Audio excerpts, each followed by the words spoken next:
the White House is doing what is on your mind? We look at a president who is so clearly in over his head and out of his depth, who has been dishonest, who has been imprecise, who's been inaccurate, and whose deadly indecision will be paid for with the lives of tens of thousands of Americans as this virus escalated to a place it never need have gotten.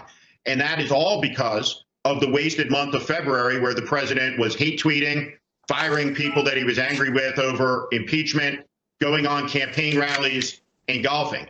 And now the country is paying the price for that. And we should be careful to understand that when the same guy says, well, it'll be back in September, but we'll make it go away really quick, is the same guy when there were 15 cases in the country said soon it would be gone to zero and it would disappear like magic. The lack of credibility in these evening news events is epic and unlike anything we've ever seen. It's a Baghdad Bob show every night of the week, day after day, the airing of the grievances, the airing of his anger issues, the attacks on the governors we see every night, all of the qualities you never, ever want to see in a leader in a crisis when lives are at stake. Imagine ourselves 50 years from now. Imagine we're old men and we're talking to historians trying to understand what happened in the era. And what we'll tell them is that in the year 2016, the American people very narrowly, losing the popular vote but winning the Electoral College, put a reality TV show host and a New York City con man into the office of President of the United States, who was unequipped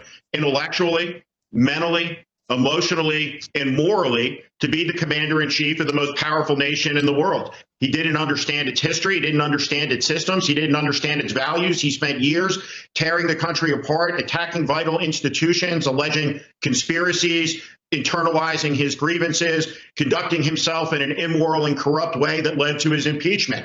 This has been a 3-year reality show circus, and hopefully what this incident will do is bring down the curtain on the reality show era of politics, all of it with finality. Because what we should understand, once again, is that politics and who we put into these positions of power matter profoundly. It is about life and death. And so we're in a life and death moment. And when you read the first drafts of history here and you know what happened, not what the president is lying about every night in these briefings and pretending happened, what really happened is this is one of the most inept responses to a crisis that you could have seen coming.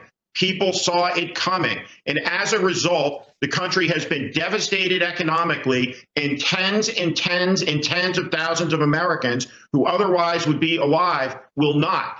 The coronavirus is the leading cause of death in America. He ran on a promise of making America great again. What we see is death, economic collapse, and suffering on an immense scale that nobody in this country could have imagined seeing in our lifetime 60 days ago. That's what his legacy is.